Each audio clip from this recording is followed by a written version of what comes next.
The following is a production of CPRundown.com.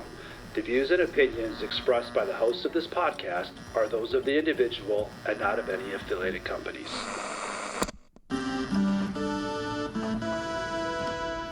Ladies and gentlemen, welcome to the Rundown on Fun, a weekly podcast covering the Six Flags Entertainment Corporation, the amusement industry, and everything to do with fun. Here are your hosts, Karsten Anderson, Evan Schultz, and Kyle Hu. Hello, everyone, and welcome to this week's episode of the Rundown on Fun, a weekly podcast where we cover the Six Flags Entertainment Corporation, Cedar Point, the amusement industry, and everything to do with fun. Ooh, that was pretty good. That was good. That was really good. You're just going to have to copy and paste that and just keep doing that. So, did you practice over your time off, Kyle?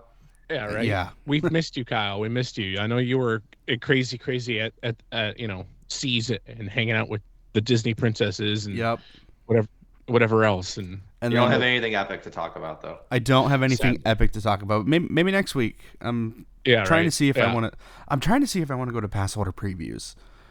I have tickets for May 25th, which is the Sunday that they open. I bought those however long ago. My problem is I like going to parks alone. I really don't mind going to parks alone. But my first time at Epic, I really want to be with at least one person or a group of people who will appreciate it. Whoever's listening to this podcast, message Kyle and say, hey, because I don't know you, but you didn't say you needed a friend. You can just hang out with a stranger, Kyle, if you pay for my flight and pay for my ticket, I'll be there. At this point, we've all three of us, we've been to a lot of parks in the country. We've been to most major parks in the country, and I don't think there's any park left that has this level of hype, and I don't think I will experience something like this again. So I really want the first time I go to just I want to be with people. After that, I'm good. A nerd. Yeah. After that, I'm good. Yeah. But I get it. So I'm trying to find people that want to go. I actually texted Justin a few days ago. I was like, Justin, you come down here all the time. Come down this weekend. Let's go to Epic. And he's like, haha, I wish. So I was like, you know what? Well, I'm on Evan's train too. You buy my ticket. You buy my ticket. I'll buy my flight. And I'll make it down. Hard bargain. I'll buy you a beer or something at Astro Pub. There we go. I'll buy you all the beer on our boys trip in July. Yeah. So, Karsten, at this point, you might as well just pay for your own flight. I know, right? And park ticket. It's gonna be expensive. At some point very soon, I will make it to Epic. I don't know if it'll be this weekend, but I do believe that I will make it to pass holder previews. I do think I will go once before the official opening. Well, with our current recording schedule, it'll probably be by the time we have another episode anyway. Yeah. So. Right. Well, I was going to say, I know that, I'm going to Epic, I believe in June, just because I want to go a little bit later after every kind of the craziest ish slows down. That's why I'm going in August. But I was going to say, I'm going to Kings Island this weekend on Saturday for opening day. So you mean today? I mean today. Yeah, sorry, today. And as we are currently recording, we're currently recording on a Wednesday night, but you're going to listen to this on Saturday morning. There's on only your way to days. Kings Island opening day. Yes, 14 days until Cedar Point opens for the freaking season. Holy crap, Evan! Holy crap! Know. The off season is almost gone. We almost did it. We almost did it. We're almost there. My off season is still another week. My off season's still another week. So, but yeah. So but anyways, so just jumping right in. It's probably gonna be a quick-ish episode or so. So yeah, if you haven't been watching the our Facebook page or anything like that, we actually had a huge launch when Kyle was gone on his cruise. We launched a brand new CP Rundown store. If you go to cprundown.com/store, you can go check it out, and you can click on the giant graphic that says Shop CP Rundown Merch. When you click on that, that actually goes to a printable website, and you can see that we launched just currently basics right now. We're just launching just our logo, just a front t-shirt. But I do have an insider scoop, and whoever's listening to the podcast, this is the first dibs. I don't even know if like I should be saying this right now, but we will be actually having a launch of brand new merch that's going to be front and back design t-shirts, and it's not just going to be like the CP Rundown logo and stuff. They're going to have really cool graphics designs. I don't know what it is. True story on that. First, lap bar second. We did have that one for just a hot minute. That was like it wasn't like on an actual store page. It was like, hey, I like that shirt. Can I get it? I'm like, yeah, I got you. But anyway, so check out our big merch. If you want, we've got stickers, all kinds of different stickers. We've got the website stickers. We've got the brand new logo. Robbie, shout out to him for creating all of this and just going above and beyond. You can also put like some decals on your car if you want to represent us like that way. And then there's like every color under the sun, multicolored shirts for a giant CP Rundown .com logo on the front of the shirt right now. And like I said, probably within the next few weeks or so, we will have a ton of new merch out. Maybe magnets, more stickers, but definitely just listen to the pod, and you guys got the first scoop, because I'm not going to say anything on the Facebook page or anything until we launch it and everything. So we might do some teasers, but that'll be very close to when we launch it. But anyway, speaking of teasers, holy crap, has the park been teasing, man? Oh my goodness. Well, so not officially. Well, right. I mean, for those of you nerds that go to Battery Park. Yeah. So if anyone saw me at Battery Park with my binoculars and multiple times. Yeah, I was there. I'm just trying to get the scoop, you can call me a nerd, whatever. I did get to see a bunch of rides testing. Obviously, I got to see Top Thrill 2 testing. We already, established that it was testing from the video that Cedar Point released and stuff. And it's probably going to open on time. That's good news. No, nothing official, but nothing non-official of like nothing has been like, oh, we're not, So we're just listening to what the park says. But anyway, other rides that I got to see test between the days that I was at Battery Park for hours on end. But hey, you know what? It was a nice day. I got to hang out with the birds and myself and just think about my life decisions. Anyway. Damn. That got sad. Yeah, right. Yeah. Life of an enthusiast. Am I right? Right. Yeah. So anyway, what rides that we're testing that I got to see from my binoculars and whatever, there could have been more, I don't know, was Steel Vengeance, Millennium Force. Obviously we knew that's been testing as well. I believe we talked about that before. If not, it's testing currently. If you pull up a webcam on Wednesday night currently right now, you can see it going up the hill. Like it's actually running right now. It was running like 15 minutes ago. Yes, it's great. Yeah. Before we started recording. And then Valraven was testing, Raptor was testing, Magnum was testing, and Wild Mouse was testing. Whoa. So, I'm super stoked. We're, today, 14 days until the park opens. Hopefully by the time this gets released, if you look at the webcam, the gondolas will be installed on the giant wheel, and Tony will tweet out his, it's officially summer. Cabin watch.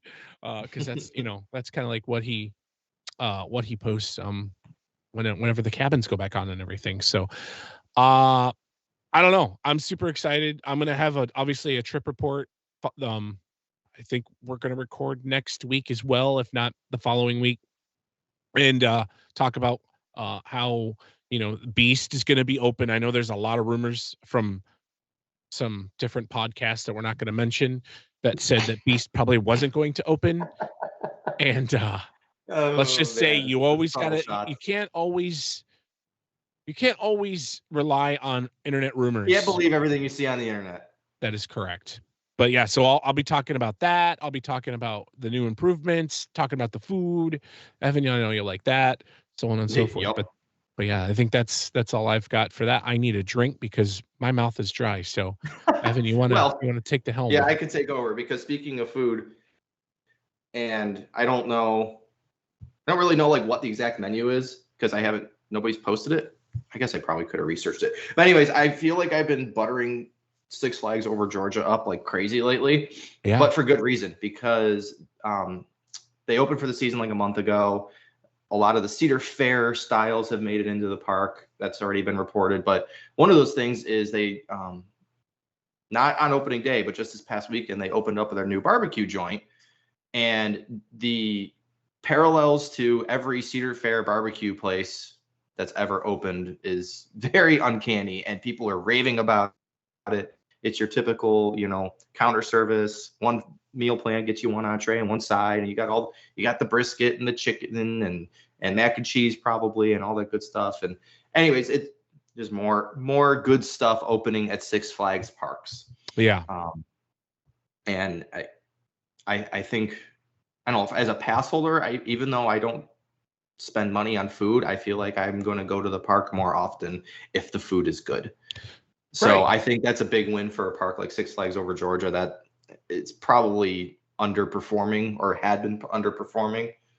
And now you're going to get more repeat happy pass holder visitors, and people aren't going to leave the park to eat. And adding an important thing. Adding on to that, I was going to say, you bring up a huge point where it's like, I don't want to cook dinner tonight, but you're like, oh, hey, I live 30 minutes or an hour away from the park. Oh my gosh. And they close this.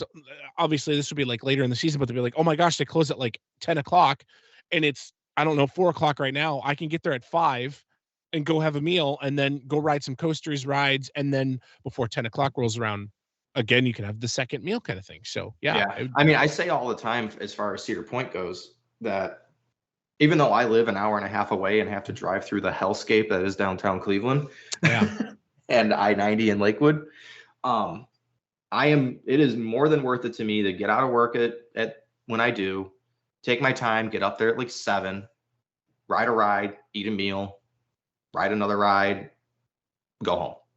That's because the food's so good. I get to ride Millennium and Top Thrill 2, and it's a good night. It's a nice, relaxing summer night. Yeah. So, I might go to the button shop and buy something, or I feel like I'm having ice cream tonight on my way out. So that's something that wouldn't happen if the food sucked, if it was just crappy chicken tenders. So I'm just saying it's a good thing. And, it's really good to see Six Flags Over Georgia finally start to live up to its potential, because I've been there twice and both times I've loved it. The second time was during Holiday in the Park, so it was a little scaled back from what I'm used to, but they have a great collection of rides. They have so much room. They have so much land. Mm-hmm. That's one of the parks I get to, but yeah, it's really good. So good news on the merger. That's what I got to say.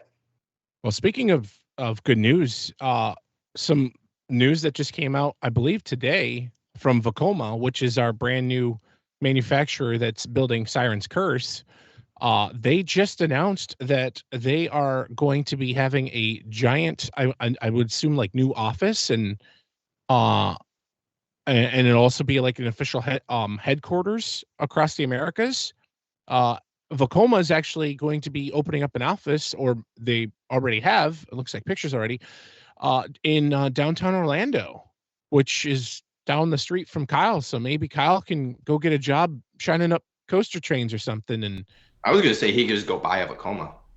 He just go buy a train, just sit in it every time he records the podcast. That'd be kind of cool. I mean, I would love to go buy a Big Bear Mountain right now, but I love that ride. You're like, hey, is this for sale or? Yeah. Y'all got any clones of that? Y'all got any more of that Big Bear Mountain? It's cool because I know that their headquarters and stuff and everything and whatever, I believe, is in the Netherlands. So it's cool to see. Moving to the States is a big deal. They're expecting a lot more work in the States. Mm-hmm. It says they already work with Disney a lot. So over the next 18 months, they plan on having new job openings, and they're talking about how their footprint has grown crazy since 2020, especially in the U.S. market. And you know, I should like low key look into that as a mechanical engineer. Like, all right. Well, Evan's moving down. So Evan, I swear to God, if you move down there, I swear to God, you're like, well, I don't have an LCs anymore. I'm gonna kill somebody. Jared ain't gonna be far behind me either. Well, you know what? I'll just be a ticket taker at Disney. Let's go. Put the Mickey ears on. And no, I think you'll actually be a ticket taker at Discovery Cove. Hey, you know that could be cool. That could be cool. You know what? I'll just be. You know what? I'll join Kyle in his work quest, and I'll just be his little his minion. And hey, you need me to pull your pants up? All right, cool. Hey, what, you need a feather? Oh, sure, yeah, absolutely. Oh, hey, need ice cream cone? You need some shade? Yeah, I'll just hold up a giant thing of cardboard just to shade you so you get the right shot. You know? Yeah, exactly. But yeah, so. Just for anyone that doesn't really know Vekoma per se, you've probably ridden a lot of Vekomas lately. They've got a lot of older coasters, but all their new stuff is just fire. But they've got Big Bear Mountain at Dollywood. They've got Good Gravy at Holiday World, Tron Light Cycle at Walt Disney World's Magic Kingdom, Snoopy Soapbox Racers at Kings Island. That's a Vekoma, and the Flash Cosmic Vertical Velocity too. At Six Flags Great Adventure is, you know, is that obviously Siren's Curse, Vekoma. So Cosmic Rewind really cool at Epcot is also a Vekoma. Oh, didn't know that. A lot of people's number one coaster too. Oh, that is a great coaster. Oh, but yeah, so really cool to see that, you know, they're expanding, and it just makes me think that Vekoma's just teeing up the ball, you know, just like they're getting ready to go to keep building crazy brand new coasters and stuff. So, you know, but I'm really rooting, getting ahead of myself in the Cedar Fair Santa, but Kings Island Vortex plot. Give me a multi-loop Vekoma coaster, almost kind of similar to Vortex. That same idea, you know, 150 feet, bunch of inversions. Would you be mad? Airtime. Would you be mad if they just built like the vertical the Flash, like the yes, that would suck. You would? Kings Island can't handle that. It's a boomerang. It's or not, this wouldn't be Vekoma, but would you be mad if they decided to say, hey, you know what, we're going to do a flyer coaster like? That'd be fine. I mean, you know, word to Firehawk, right? Yeah. But no, that land is built for is made for a nice terrain looping coaster like everything Vekoma puts out lately. Yeah. So that would be fun. It'd be interesting for sure, but more things to think about and talk about in the future for sure. Mm-hmm. But Kyle, how were the high seas? Yeah, let's hear. Everybody's been wondering where you've been, and or like he's on a cruise ship and got some crazy snaps from him. Like I think day one. That was day two. That was absolutely epic. 2. They weren't like from Epic Universe, but they were literally epic. That they were entertaining. I saved them for like a rainy day that when I need a laugh, I'm gonna, oh my goodness. But yeah, Kyle had a good time. Yeah, Kyle had a great time. My family, my mom, my dad, my brother, and then Ray. So 5 of us. We sailed on the Disney Treasure, which is their newest ship. It left out of Port Canaveral, and it was a week-long cruise. And we had 2 sea days and 4 port days. So our ports were Cozumel, Mexico, Falmouth, Jamaica, Georgetown, Grand Cayman, and one of Disney's private island, their original private island, Disney's Castaway Cay. And yeah, I mean, it was a ton of fun. We didn't really do a whole lot of port adventures on this trip. Evan, there was a mountain coaster I could have done in Jamaica, but noted. If you ever cruise to Falmouth, there is a mountain coaster and a zip line. There's like a combo you can do, but the port adventures, they always have like the duration on there, like how long travel time is, how long you'll be there, how long to get back. That was like a 7-hour port adventure. What? Because that zip line must have been insane. They have to put you on a bus and then you drive up into the mountains. It takes like 90 minutes to get there, and then you and then you do the zip line, you do the mountain coaster, you get lunch or whatever, and then you get on the bus and come back. But all in all, it's like 7 hours, and it's like almost not worth it. Yeah, that's literally the entire port day. It's like 2 hours short of the entire port day. Yeah. So yeah, I don't know about all that. I opted not to do that, but we did do in Cozumel, Mexico, we did snuba. Have any of you ever heard of snuba before? Nope. So it's like scuba. It's just like scuba diving. You know, you still wear the weight belts, you wear the flippers, you have a breathing regulator in your mouth. You're breathing, you know, air. But instead of wearing the tank on your back, the tank is on like a little boat up at the surface. So you're not actually like wearing that big heavy tank on your back. So it's basically it's scuba. Like it's basically scuba diving, except you just don't have to carry your tank. And that was beautiful. That was absolutely beautiful. It was so much fun. One thing that me and my family and Ray and we all kept saying, we couldn't believe how blue the water was everywhere. You know, like our oceans here in America, the Pacific Ocean, the Atlantic Ocean, they're not blue. You know, they're kind of like a murky, like, you know, but I mean, these oceans, they're just the deepest, most prettiest blue. We just could not believe it. And then as far as the ship goes, I mean, we absolutely loved the ship. It's pretty much a carbon copy of the Disney Wish, which is what we sailed on last year.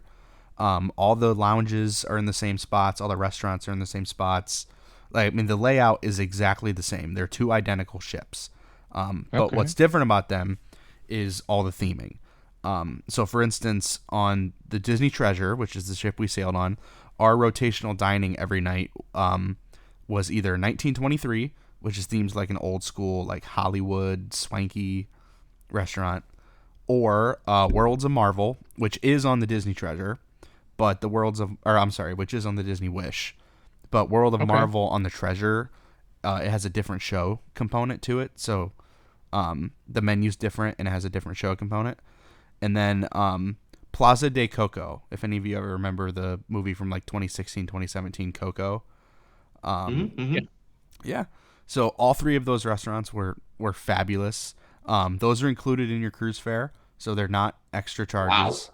Wow. That's pretty legit. So do they have like a main dining room, or do you just kind of rotate between those three? So those three that I listed, those are the three main dining rooms, and every night you eat at a different one.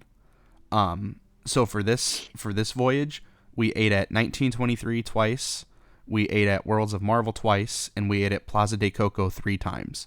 And every time you go back to the restaurant, the menu is different. So you're getting different food options every night, even though you're at the same restaurants. So Plaza de Coco, that sounds like it should be like Mexican food. Was it always Mexican food or not necessarily? It was, except for every Disney cruise does a thing called Pirate Night. And on Pirate Night, like everything's themed to pirates. They do like stage shows. On Pirate Night, the menu in all 3 rotational dining rooms are the same. So everybody, no matter where you eat on Pirate Night, you're eating the same menu. And Pirate Night's a lot of fun. It concludes with Disney fireworks at sea, which is pretty darn cool. They gather everybody up on the top deck, you know, like deck 11, the pool deck, and they do a big show and a big to-do, and then they just shoot fireworks off the side of the boat. Wow. That's got to be wild. Yeah. That's great. Disney's something else, man. That's cool. That's really cool. So in addition to the 3 free rotational dining rooms, they do also have 2 upcharge adult-only restaurants, and those are Palo Steakhouse and Enchante. We did eat at Palo Steakhouse this time, but we did a brunch instead of a dinner. So like we said, it was an extra cost, but I mean, it was some of the best food I've ever had in my entire life. I mean, it was insane. We all ate so much food that we skipped our rotational dining that night and just did not eat it. Yeah, I feel that. Yeah, but and then as far as lounges goes, there is a Haunted Mansion bar themed after the dark ride in California and Florida. That was really, really cool. Haunted Mansion is one of my dad's favorite attractions, so he was all over that. We spent some time in there. Yeah, I was very interested in that. That sounded really cool. And then they have a bar, which on the Wish, it's themed to Princess Tiana, but on the Treasure, it's called Skipper Society, and it's themed to the Jungle Cruise.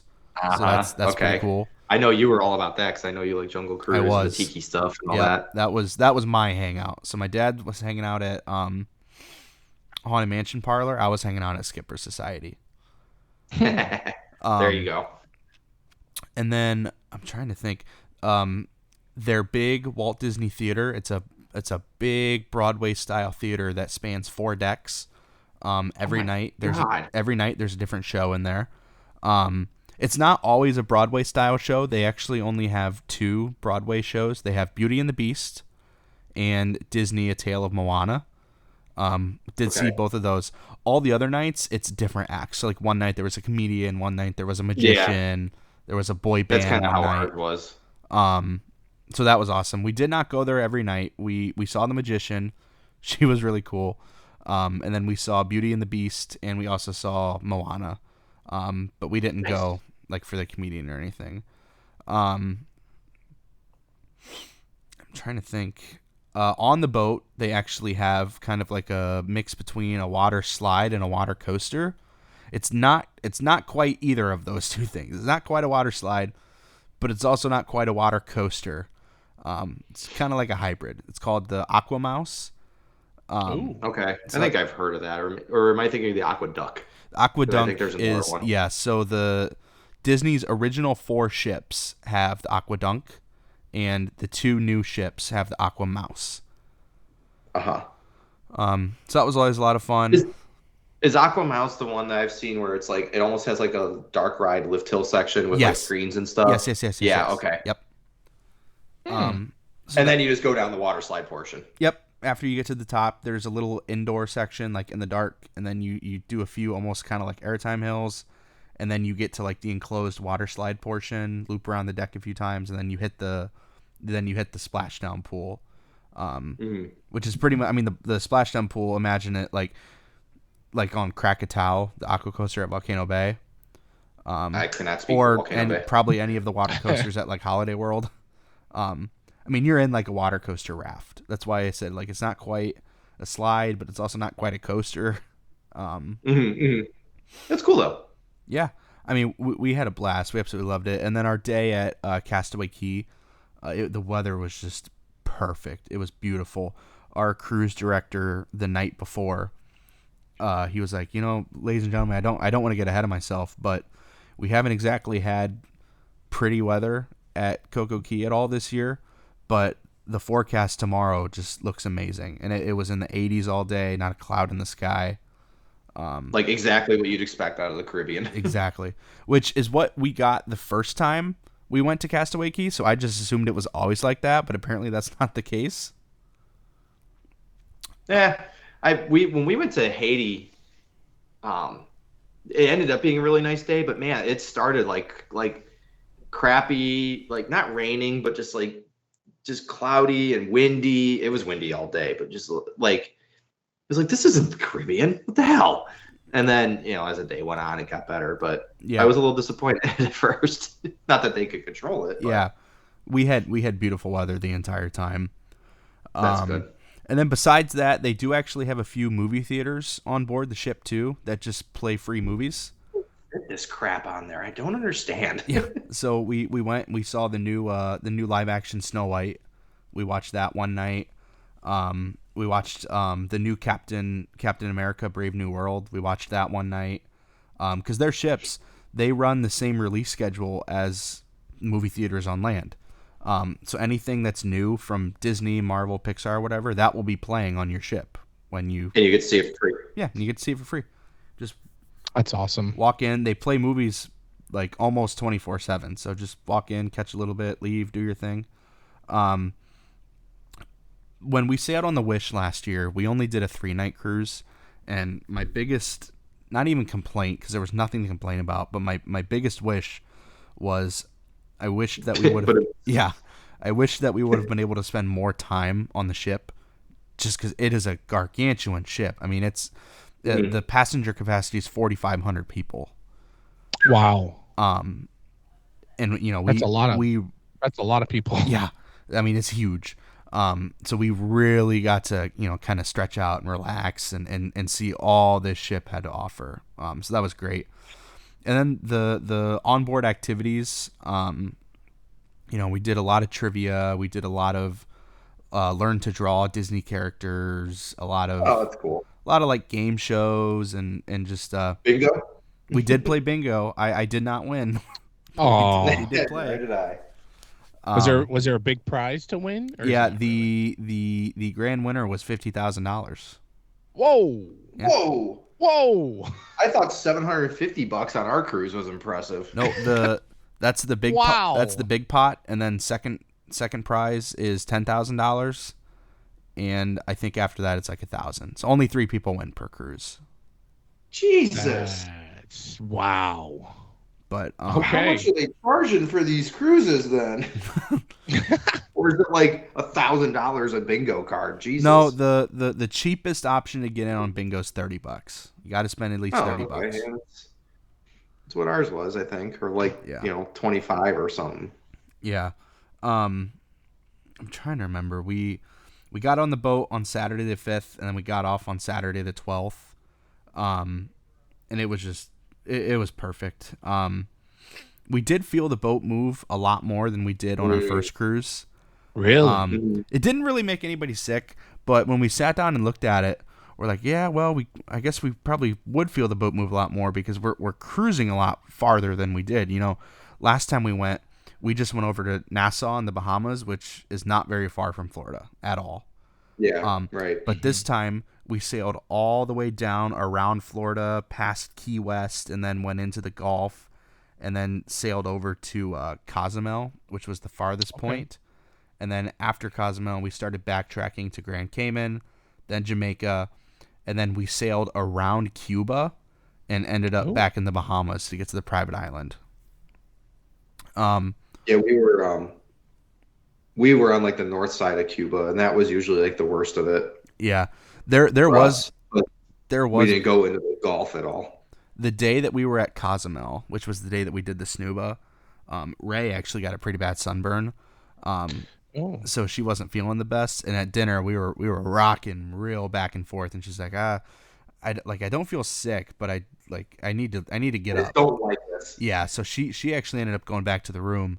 And after she left, our head server came over and she's like, "Oh, where'd she go? Is she okay?"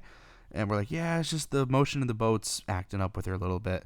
And our head server was like, "Yeah, this is actually like, obviously I'm used to the seas. Like I live on a cruise ship, but this is pretty rough." Yeah. But a good thing you weren't on a smaller boat then. Yeah.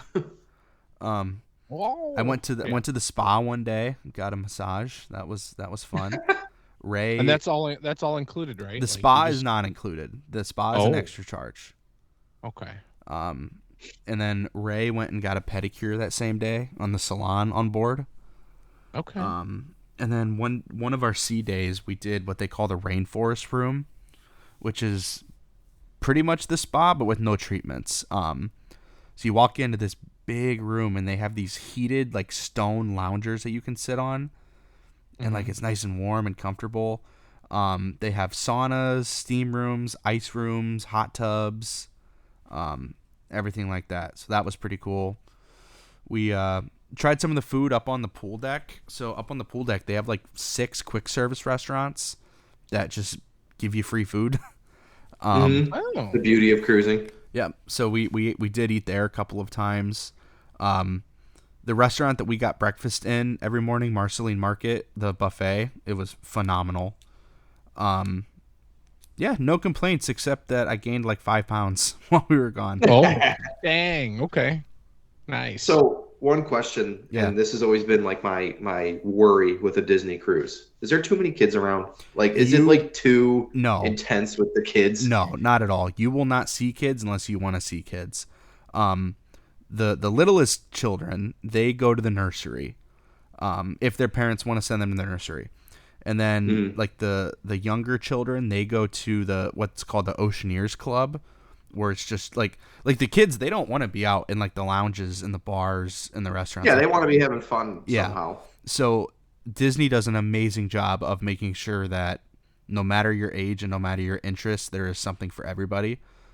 So the kids hang out in what's called the Oceaneer Club, and it's just as you'd expect, like almost like a daycare, but geared towards not really young kids, probably like 5 to 11, 5 to 12, something like that. And then teenagers hang out in a club called Edge. And then that goes up until you can stay there up until you're 18 if you want. And then if you're over 18, then you don't get into any of those and you are just on the ship. But, I mean, they run everything. They run early and late versions. So we had the rotational dining and all 3 dining rooms. You were assigned a time to eat. You either eat at 5:15 or you eat at 5:45 or you eat at 8:15. With my brother, we needed to eat early, so we did the 5:45 dining. There were children, yeah, there were kids, but I mean, it wasn't bad. I just like with the Disney specific cruise, I just picture a bunch of little kids running around. But thinking about it, like those ships, they don't have a ton of outdoor activities for kids. It's pretty much just the pool or like and the water slide. Yeah. Where like Icon of the Seas say like that's a full blown water park. Of course, there's going to be a ton of little kids around, and there's a carousel even. Yeah. So I think actually maybe in that regard, Disney's better than like an Icon or Legend of the Seas or something. And then their shows every night, they do a early seating and a late seating. So we would always go to the late seating for all the shows. There'd be less kids. Yep, there were no kids. And then we didn't even hang out in the adult areas that much. We did go in there into the adult areas, but we didn't live there by any means. And no, the ship never felt overrun with kids. It never felt did the ship feel overrun in general?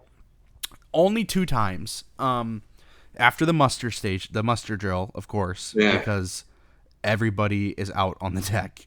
And then on pirate night, because everybody wants to see fireworks. Right. So everybody was up on the top deck. But really, other than those 2 instances, it really was not it did not feel crowded. There was one night where me and Ray, we went and saw Beauty and the Beast at like 8:15 or 8:30 or whenever. And then after that, we went and they did this choose your own adventure, like Indiana Jones comedy, where they had people portraying people from the Indiana Jones films. And it's like a this or that situation where like the audience gets to participate and pick what they want to see Indy do. And he has to like act out whatever the audience says. So anyway, we went and saw that, and that went on until like 11 or 11:30.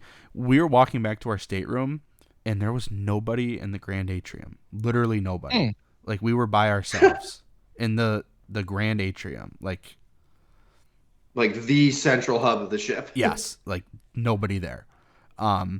So there are points in the ship, on the cruise where you see a lot of people, and then there's points when you're by yourself. But there was really the only 2 points where it ever felt, oh my God, this is terrible crowds were the 2 that I would imagine, muster and everybody wants to see fireworks.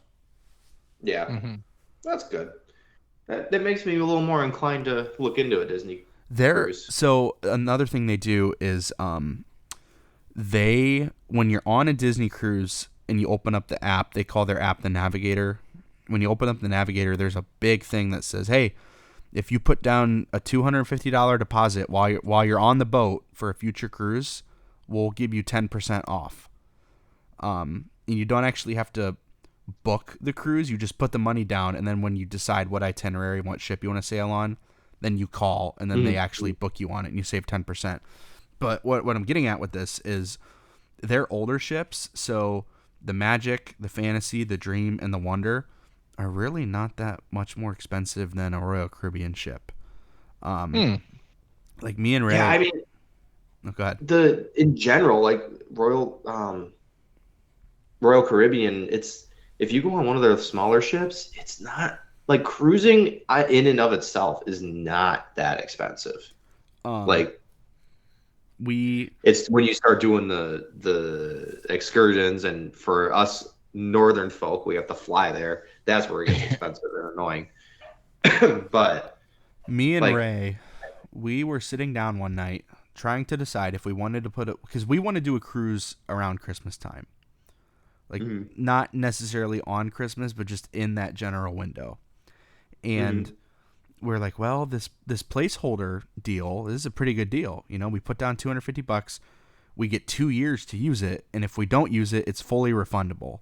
So we're not really out anything should we put it down and decide not to use it. But we're not sure, do we want to do a Disney cruise around Christmas, or do we want to try Royal Caribbean? We both really want to sail on the Utopia of the Seas.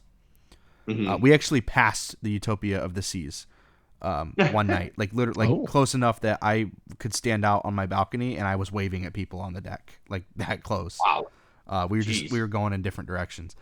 But obviously the Utopia sails out of Port Canaveral, which is an hour from us, and that's where Disney sails out of too. So we were trying to decide, well, this Christmas, around Christmas time, do we want to do the Icon of the Seas, or do we want to put down a placeholder and save 10% and do a Disney cruise? The itinerary that we looked at was like from December 1st through the 5th on the Disney Fantasy, which is not one of their original ships, but it's not one of the newest ones either. It's like right in the middle. The Utopia of the Seas was like $800 more expensive than a Disney cruise. I believe it. So we opted to put a placeholder down, and now I think we're gonna do a Disney cruise around Christmas. Not to say that we'll never do Utopia, but or just Royal in general. Yeah, I think, and obviously that's their brand new shiny ship. Of course, it's gonna be the most expensive. Royal Caribbean also has ships that are much cheaper than Disney, but I think everybody always has this stigma around the Disney cruises. Oh my God, they're so expensive. They're so expensive. Sit down and plan one out. I think you would be shocked at. If you're used to Royal Caribbean or like MSC or Princess or anything, they're all priced very, very similarly to each other. Yeah. Now, Carnival's always going to be the cheapest, but you get what you pay I don't for. ever want to sail on a Carnival. We passed enough of those that I don't want to sail on a Carnival ship. The party at seas. Yeah. But anyway, I'm rambling. We had a great time. It was nice to relax. Great. I think theme parks will always be my favorite leisurely activity, but theme parks are not relaxing. They're stressful. Mm-hmm. Unless you're fortunate, like you guys are, to live right near Cedar Point, or I'm fortunate to live, right near Disney Universal. Your home parks are relaxing, but they're your home parks for a reason. You're there all the time. When you travel to parks, I don't find Universal relaxing. I mean, I love it, but shit, I want to get on everything. Cruising is just so relaxing. You have to make sure you're on the boat, and if you get off, you have to make sure you're back on. But besides that, everything else is taken care of. What happens if you, I don't know, miss the time to get back on the boat? Like they will leave you. So does something come and pick you back up, or like what happens? The ship won't. So if you, just a general rule of thumb, if you're on a cruise and you get off the port and you don't get back on and they leave you, you got two options. If you have more port days, somehow you can arrange to travel to the other port. You can fly or whatever. Okay. Or you just go home. But just go home. But if you just like find the nearest airport and be like, well, but gotta go home. If you are able to catch back up to the ship, they will let you back on. I was gonna say, like, what happened? Like, if you missed your whatever, like, is there like some kind of, I guess I want to know the nitty gritty. Like, is there like some kind of roster sheet where it's like, okay, Kyle, yep, no, he's on the island right now. Oh, Kyle, nope, Kyle's yeah. So when you just get, in case like you go missing, when you get on or off the ship, you scan your essentially your room key or the card that they give you, and that's what tells them where you are. But like if you're off the ship, they don't give a shit. Well, so there's Well, they do if you're on an excursion through the cruise company. Exactly. That's what I was going to say. Like, Karsten, if you would have booked the mountain coaster in Jamaica, the 7-hour day, and let's say the bus broke down and you were late, they would wait for you because you booked an excursion through the cruise. Okay. Now, if you just decide to catch an Uber to the mountain coaster. Yeah. Like if you go to Jamaica and you're like, you know what, I want to do something, but I don't see anything on the cruise I like, or I think I can get it cheaper, and you just do it on your own, then they're not going to wait for you. Okay. All right. I mean, obviously, it's like, like an airline, same thing of like that. Like you make it. If you don't, you don't. And you gotta, But I was just curious of like how they kind of keep tabs on people, because you said 20-some thousand people, and that's a lot. Yeah, on Disney you get what they call the Key to the World card. It has a little RFID chip in it, and before you get off, before you get off the boat, you tap your card, and when you get back on, you tap your card, and that's how they know. Did you you got a bunch of filet mignons on the last cruise, right? I did have. No, that was me. I did have filet mignon this time as well. Yeah, was it as good? It was good. I had that. I had lobster tail one night. Oh God! And it was all free. Yeah, it was all free. And wait. So if I wanted, I like lobster tails a lot. Like if I wanted 3 lobster tails, they wouldn't blink at it and they'd be like, okay. Yeah, they'd bring you 3. Wow. I need to find a cruise buddy to cruise on his own. Yeah, I need to find a cruise buddy to cruise with me because I'm gonna be like lost in deer in headlights. Yeah, I had a filet mignon one night that was really good. I had maybe we can convince Jared to do boys trip and we just fly down to Florida and one of these times and do that's gonna break cruise. The budget for boys trip. I'm sorry. That would be fun. That would be fun though. Yeah, that would be pretty epic. Yeah, I mean, I think that's all I have to say. I mean, it was a wonderful time. I was expecting it to be a wonderful time. I really enjoyed the ship. Of the 2 that I've been on, the Wish and the Treasure, I do like the Treasure more. However, I'm thinking that might change. I don't know if you guys are on Reddit, but I'm on Reddit all the time. And I joined the r/DC Disney Cruise Line subreddit like 2 years ago. And everybody who is an avid Disney cruiser says that the Fantasy is the best ship, and that's the one I want to go on next. So we'll see. Was that one of the newer ones, or that's the middle? Okay, is that the one you guys were looking at for Christmas? Yes. Okay. So Disney they came out with 2 ships originally in 1999: the Disney Magic and the Disney Wonder. So those are the 2 original ships, and the Disney Wonder is not stateside anymore. Disney Wonder is in Australia. And then like 10 years later, they had the Disney Dream and the Disney Fantasy. They're sister ships, just like all of these are sister ships, just like the Wish and the Treasure. So the Dream and the Fantasy were like their Gen 2 ships, and then the Treasure and the Wish are like Gen 3. So they're not the oldest ships, but they're not the newest. They're right in the middle. And they're probably that nice mix of like it feels like a big ship, but like it's not. Exactly, because they got bigger with each class. Right. Yeah, I was looking at like doing more of a middle ground Royal Caribbean ship, but I liked our tiny ship. Yeah, it was fun. It was quiet, and we could go out on the deck at like 10 o'clock and we'd be the only ones out there, and it was nice ocean breeze. It was nice. I can't say enough good things about cruising. Yeah. 2 questions. Yeah, go for it. 2 questions. This is a really weird question, and then I got a really serious one. So, since you're over on the ocean and stuff and everything, do you need to like pack like sunscreen and stuff because like of all the salt that's in the water, or does that not affect anything? You have to. It's biodegradable sunscreen is the one you need, right? Mm-hmm. Yeah, you need a biodegradable sunscreen. I mean, like it's not, you won't overheat on a cruise because like it's windy and everything, but if you're sitting out on the pool deck, you're going to get baked in the sun. Okay. And then my other question was the longer better, or was the shorter cruise better? So I know you wanted to go super long and then a super short one. Like you were literally on the cruise for like a week, and I'm like, dear God, is that guy ever going to get off a boat? Like, every day there's a different snap from a different place in the boat. So me and Ray were talking about this. We both agreed that a 3-night is too short, way too short. Mm-hmm. We also agreed a 7-night, while not too long, is not a every year cruise. Because it's a little much. It's a little much. They take a lot to plan. You got to take a full week off work. Disney offers a 4- and 5-night cruises. I feel like the 5-night cruises are going to be like that's sweet spot.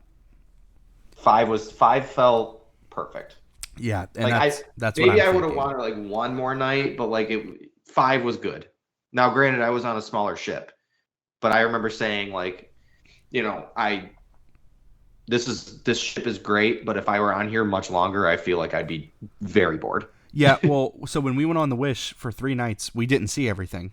Right. So on the Treasure, we didn't see everything until like day 5. Right. And that's when we started. I feel like it increments up with the size of the ship. If you're on a smaller ship, 3 nights is fine. If you're on a middle ship, 5 nights is fine. If you're on one of the Icon of the Seas or whatever, like 7 nights is more where you want to be. Yeah.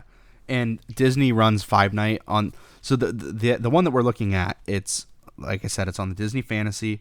It doesn't actually go to any real ports. It goes to both of Disney's private islands with 2 sea days. And it's a 5-night. I think that is going to be like our sweet spot, where it's not too short, that's perfect, not too long, but it goes to both islands and on that mid-size ship. This is going to sound really bad, but you're not going to a foreign country, so you don't have that stress, you know, being on it. Look, I love the Dominican Republic, but, you know, it's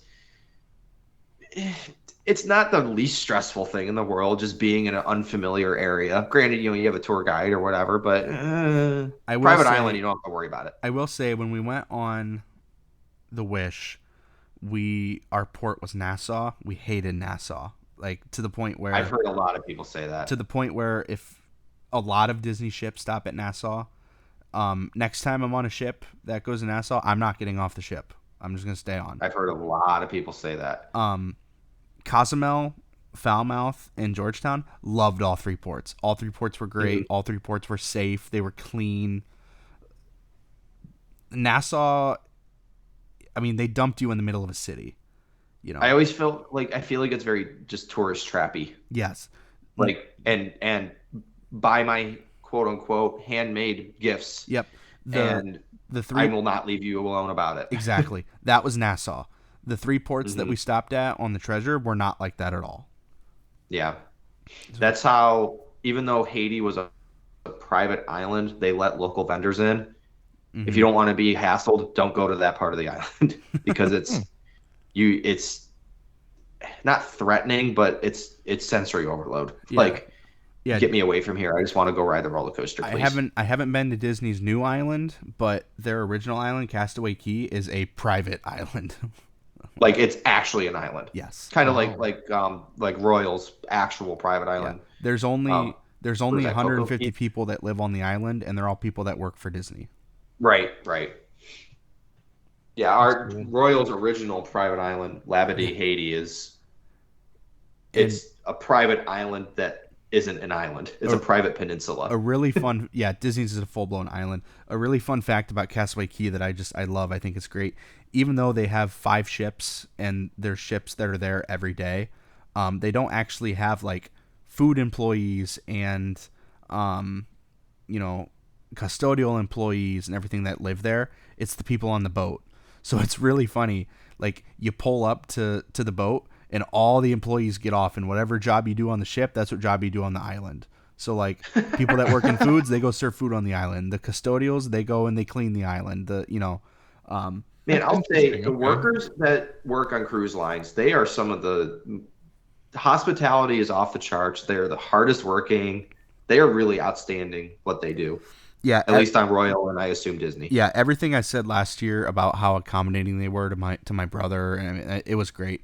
That's good. We actually, so a little behind the scenes here, we booked our cruise late enough that the early dining was filled, and we were put on a wait list to do late dining or to do early dining. We did not make it off the wait list. The very first night we ate dinner, we ate at 8:15, and it was not ideal for my brother. We actually told the servers, we're like, look, he has medical needs. He goes to bed early. Yeah. If we have to eat this late, he's just not going to eat dinner with us at all.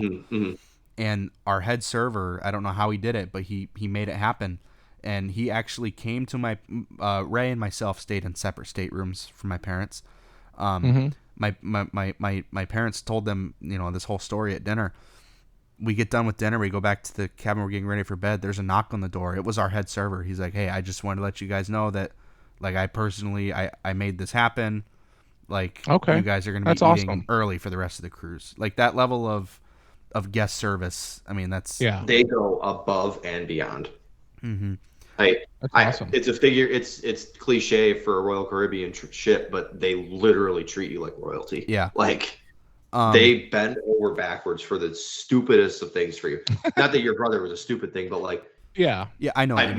My fork is a little crooked, and they will like they will run on tabletops to go get you a new fork. One thing, going back to the whole shorter cruise versus longer cruise, one thing I really did like is even though you're eating in, separate dining rooms each night, your wait staff follows you to the separate restaurants, so you have the same wait staff.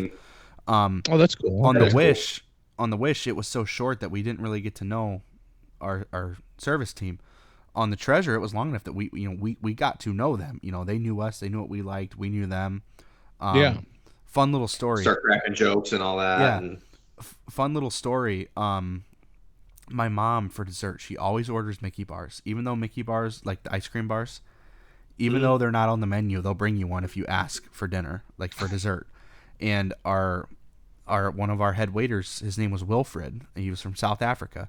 He was joking with my mom. He's like, I love those Mickey bars, but I pull the chocolate off. I don't really like chocolate all that much. And my mom's like, oh, really? You don't like chocolate? What's your favorite dessert?